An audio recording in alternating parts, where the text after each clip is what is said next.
بسم اللہ الرحمن الرحیم۔ الحمد للہ والصلاة علی اہلہا۔ عزیز طلبہ السلام علیکم ورحمۃ اللہ وبرکاتہ۔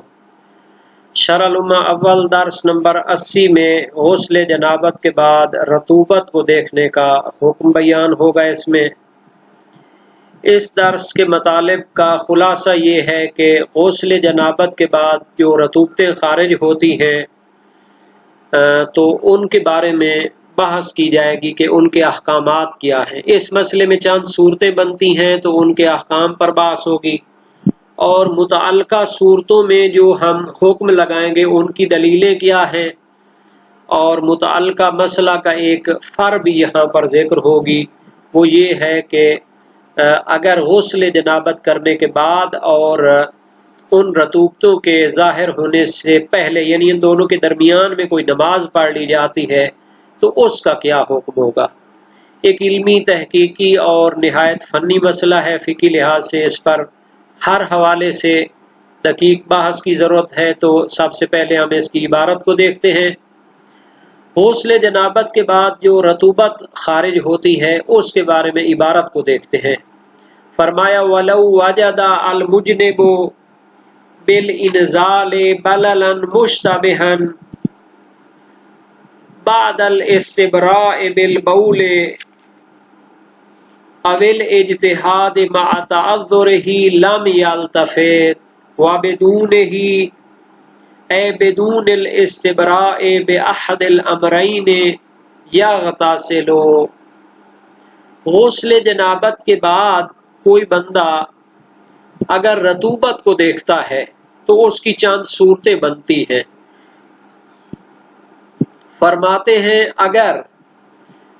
جو بندہ مجنب ہوا تھا انزال کے ذریعے، یعنی منی خارج ہونے کے ذریعے وہ مجنب ہوا تھا، احتلام ہوا تھا، یا ہم مصری کے وقت جو ہے نا جی منی خارج ہوئی تو وہ مجنب ہو گیا ہے انزال منی کے ذریعے۔ اگر جو شخص مجنب ہے انزال منی کے ذریعے، لو واجدہ بللا مشتبہاً بعد الاستبراء بالبول، اگر وہ پاتا ہے، واجدہ یاد دو یعنی پا لینا، کسی چیز کو دیکھنا، اگر وہ پاتا ہے بللا مشتبہاً، ایک مشتبہ سی جو ہے نا جی وہ طری کوئی رطوبت دیکھتا ہے، لیکن یہ کب دیکھتا ہے؟ بعد الاستبراء بالبول، اگر اس نے غسل جنابت سے پہلے استبراء بالبول کیا تھا، یعنی غسل جنابت کرنے سے پہلے اس نے ایک مرتبہ پیشاب کیا تھا تو وہ استبراء بالبول اس نے کر لیا۔ اب الاجتہاد مع تعذرہ، یا اس نے اس صورت میں کہ جب پیشاب کرنا مشکل تھا لیکن اس نے کوشش کر لی تھی اس نالی کے اندر کوئی قطرہ منی وغیرہ کا باقی نہ رہے، تو یا تو اس صورت میں اس کو پیشاب آیا ہوگا تو اس نے استبراء بالبول کر لیا ہوگا، یا اس نے کوشش کی اور اس کو پیشاب نہیں آیا ہوا تھا، وہ نہیں کچھ نکلا، تو پھر اس نے کیا کیا تھا کہ کوشش کر لی تھی، یعنی اچھے طریقے سے اس کو دبایا تھا اور اس سے جو باقی قطرے وغیرہ ہوتے ہیں اس کو نکالنے کی کوشش کر لی تھی۔ اس کے بعد اس نے غسل کیا، لم یلتفت، تو پھر وہ اس طری کی طرف توجہ نہیں کرے گا، اس کے ذریعے پریشان نہیں ہوگا کہ اس کی جناب علی جو طہارت ہے وہ ختم ہوئی ہے یا نہیں ہوئی، یعنی اس کی پرواہ نہ کرے، اس کی طرف توجہ نہ کرے۔ وَبِدُونِهِ اے بدون الاستبراء بأحد الامرین یغتسل، یعنی اگر اس نے استبراء نہ کیا ہو، بأحد الامرین یعنی استبراء بالبول نہ کیا ہو، یا استبراء بالبول مشکل ہونے کی صورت میں کوشش کرنی تھی، اس نے وہ کوشش بھی نہیں کی، اس کی نالی کو دبایا وغیرہ نہیں ہے، اس سے جو باقی ماندہ قطرے وغیرہ تھے ان کو نکالنے کی کوشش نہیں کی۔ اگر اس نے استبراء بالبول یا استبراء بالبول مشکل ہونے کی صورت میں کوشش کے ذریعے ان کو نکالنے کی کوشش نہیں کی تھی، یا غتاسلو، تو پھر دوبارہ وہ غسل کرے گا۔ کیوں جناب؟ کیونکہ یہ جو طری نکل رہی ہے یہ باقی ماندہ منی کے قطرے ہو سکتے ہیں۔ اگر جناب علی اعلی تناسل سے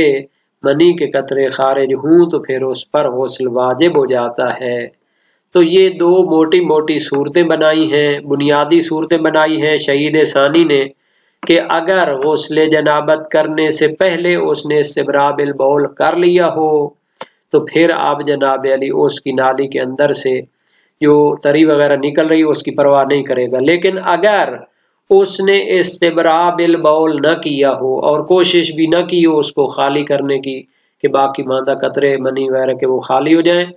یا غتاسل ہو، تو اگر غسل جنابت کے بعد وہ تری وغیرہ خارج ہوتی ہے تو اس پر پھر دوبارہ سے غسل کرنا واجب ہوگا۔ متعلقہ صورتیں: لو وجدہ بعد البول من دون الاستبراء بعدہ واجب الوضوء خاصۃ، اگر اس نے پیشاب کے ذریعے استبراء کرنے کے بعد استبراء دوسرا استبراء نہیں کیا تھا، چونکہ پیشاب کرنے کے بعد بھی تو استبراء کرنا پڑتا ہے، اگر وہ استبراء بالبول کرنے کے بعد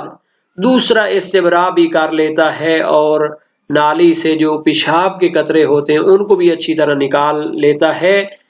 لو واجدہ، اگر اس نے استبراء بالبول کیا تھا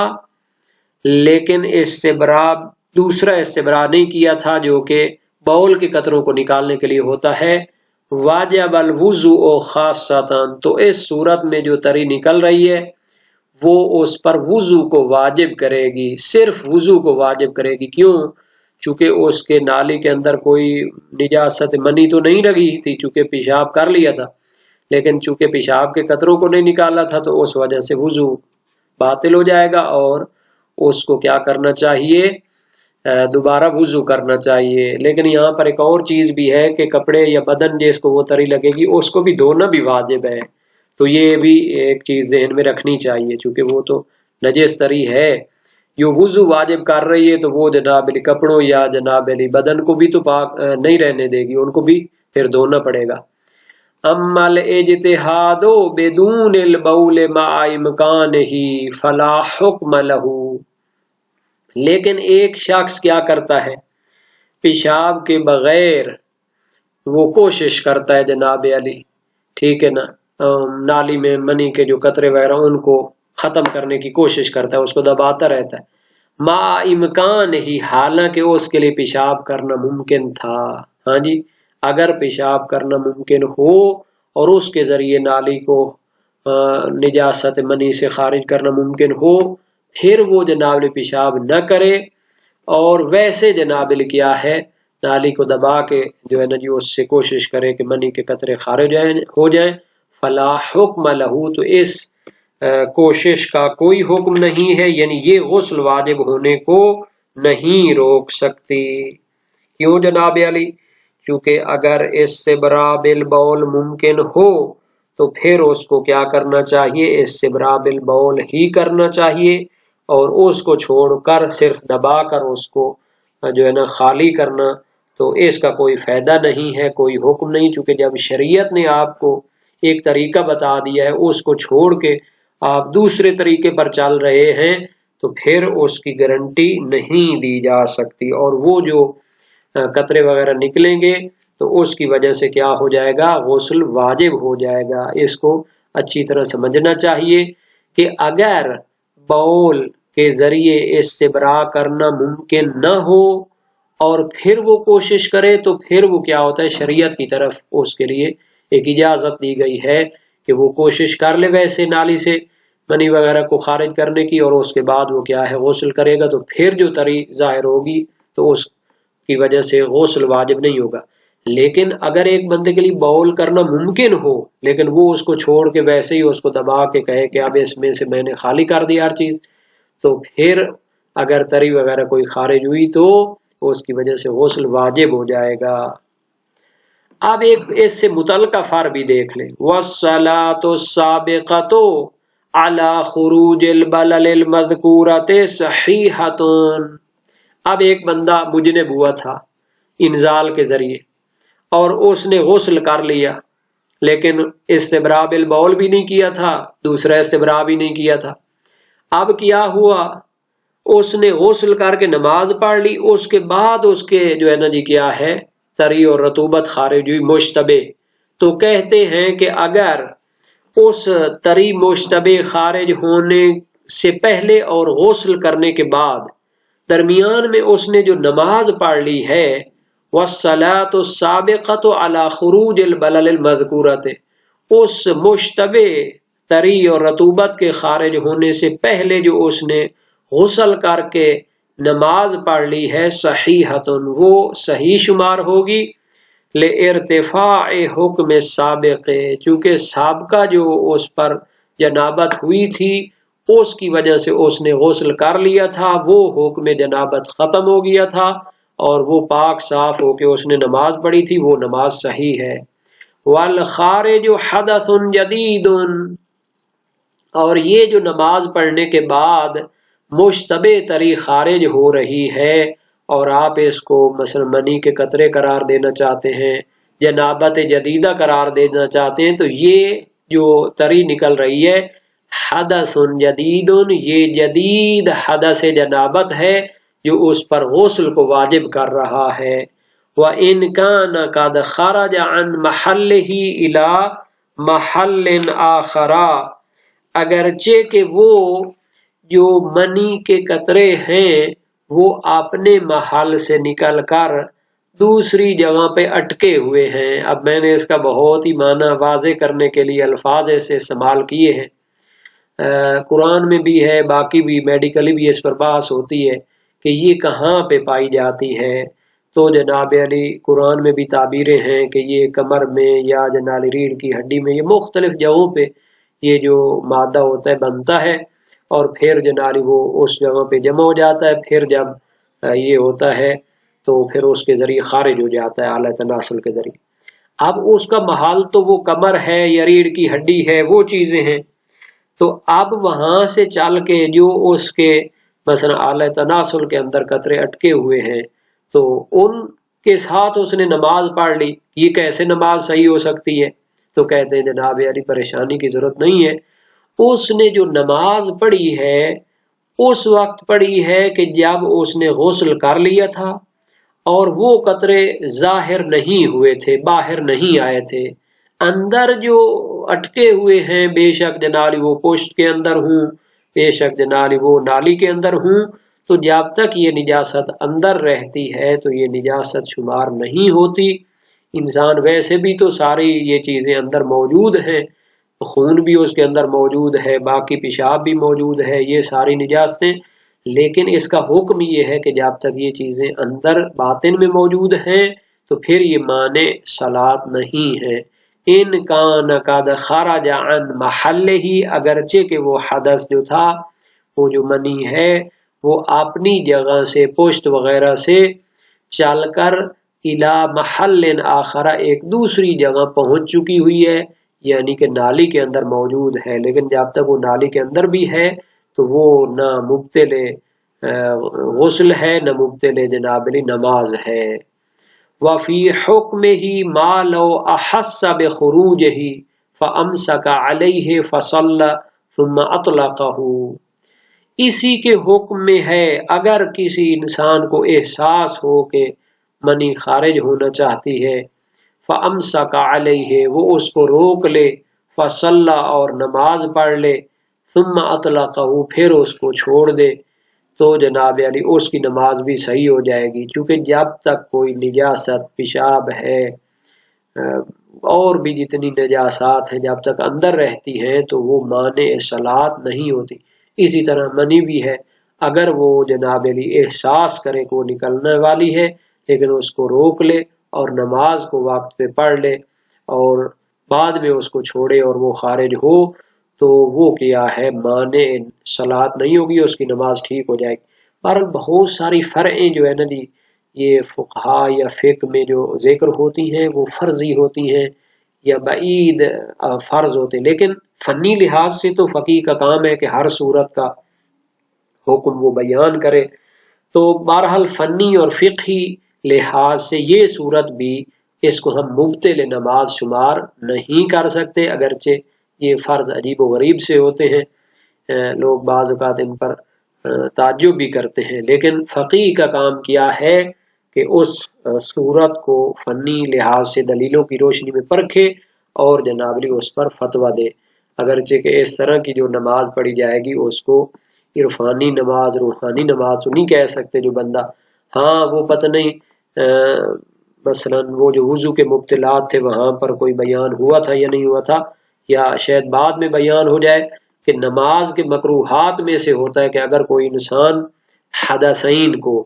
اور خبثین کو جنالی بول و براز کو روک کر نماز پڑھتا ہے تو مکروہ ہے،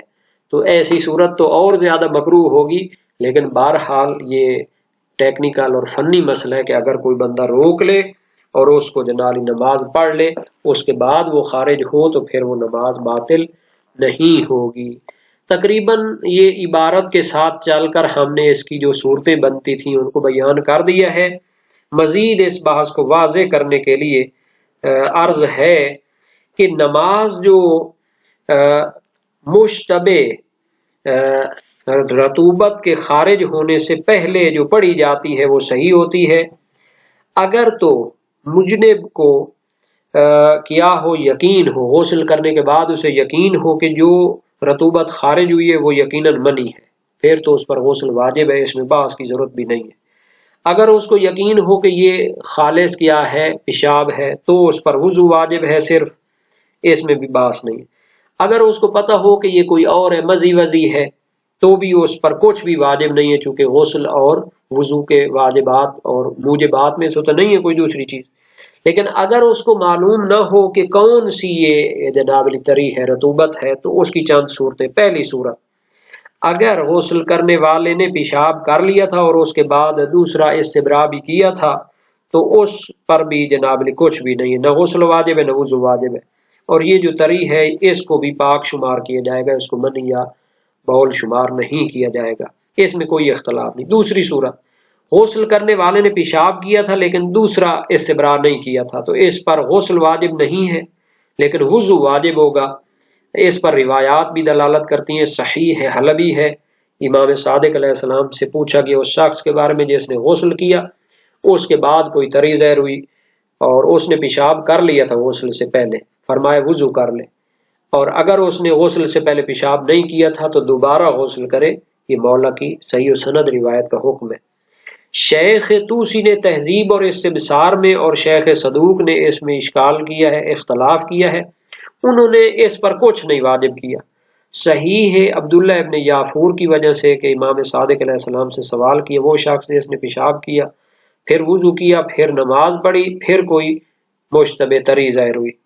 فرمایا لا یتوضأ انما ذلک من الحبائل، وہ وضو نہیں کرے گا دوبارہ بلکہ یہ جو ہے نا جی دوسری قسم کی رطوبتیں وغیرہ ہیں۔ تو اس نے حالانکہ استبراء نہیں کیا تھا، پیشاب کے بعد والا استبراء نہیں کیا تھا، تو اس پر مولا نے اعادہ وضو کا حکم نہیں لگایا۔ بہرحال یہ اختلاف نظر ہے۔ تیسری صورت کون سی ہے؟ اگر اس نے استبراء بالبول بھی نہیں کیا، دوسرا استبراء بھی نہیں کیا، پھر کوئی طری ظاہر ہو تو غسل واجب ہے جناب۔ صحیح ہے سلیمان بن خالد امام صادق علیہ السلام سے ایک شخص نے مجنب تھا، اس نے پیشاب کیے بغیر غسل کر لیا، کوئی چیز خارج ہوئی، فرمایا یعید الغسل، تو وہ دوبارہ غسل کرے۔ اسی طرح اور بھی روایات اس مطلب کی ہیں، میرے خیال میں یہ باب نمبر 36 جو ہے ابواب جنابت میں سے ان میں پائی جاتی ہیں۔ اچھا، شیخ صدوق اس صورت میں کیا فرماتے ہیں؟ صرف وضو کو کافی سمجھتے ہیں، چونکہ انہوں نے صحیح حلبی جو ہم نے پہلے ذکر کیا اس کے بعد فرمایا رویہ فی حدیث آخر ان کان قد رآ بللا ولم یکن بالا فلیتوضا ولا یغتسل، اگر اس نے پیشاب نہیں کیا تھا اور کوئی طری دیکھے تو صرف وضو کرے اور غسل نہ کرے۔ بہرحال یہ ان کا نظریہ ہے، اس پر بحث ہونی چاہیے۔ چوتھی صورت کیا ہے کہ اس نے پیشاب ممکن ہونے کے باوجود پیشاب نہیں کیا تھا اور صرف دوسرا استبراء کر لیا تھا، تو اس پر بھی غسل واجب ہے، چونکہ صحیح سلیمان بن خالد میں اطلاق پایا جاتا ہے اور محقق سے ظاہر ہوتا ہے جیسا کہ مدارک الاحکام میں ہے کہ فقط وضو واجب ہے، تو ان کے ساتھ بھی بحث ہونی چاہیے کہ محقق صاحب آپ اس طرح کیوں فتویٰ دے رہے ہیں۔ پانچویں صورت، پیشاب والا استبراء ممکن نہیں تھا تو اس وجہ سے اس نے پیشاب نہیں کیا، لیکن دوسرا اس نے وہ کر لیا استبراء نا اس صورت میں، تو اس میں دو قول ہیں۔ ایک قول یہ کہ اعادہ واجب نہیں ہے، چونکہ جمیل بن دراج کی روایت ہے امام صادق علیہ السلام سے اس شخص کے بارے میں پوچھا جو مجنب ہوا اور پیشاب کرنا بھول گیا اور غسل کر لیا، اس کے بعد غسل کے بعد کوئی چیز دیکھی تو آیا دوبارہ غسل کرے، فرمایا نہیں۔ قد تعثرت ونزل من الحبائل، یہ جو ہے نا جی کیا نچوڑ وغیرہ ہے، دوسری قسم کی تریاں ہیں، یہ وہ منی والی نہیں ہے۔ اور دوسرا قول ہے کہ اس پر اعادہ واجب ہے غسل کا، روایات کے اطلاق سے تمسک کیا ہے جو غسل کو واجب کرتی ہیں جب بول نہ کیا ہو، چاہے بول ممکن ہو یا ممکن نہ ہو۔ تو یہ بہرحال اختلاف نظر بھی بیان ہو گیا اور یہ سارے مسائل بھی تقریباً ذکر ہو گئے ہیں۔ تو انشاءاللہ العزیز یہ جو علمی مسئلہ ہے دلیلوں کے ساتھ اس کو حل کرنا چاہیے اور اس کو دقت کرنی چاہیے۔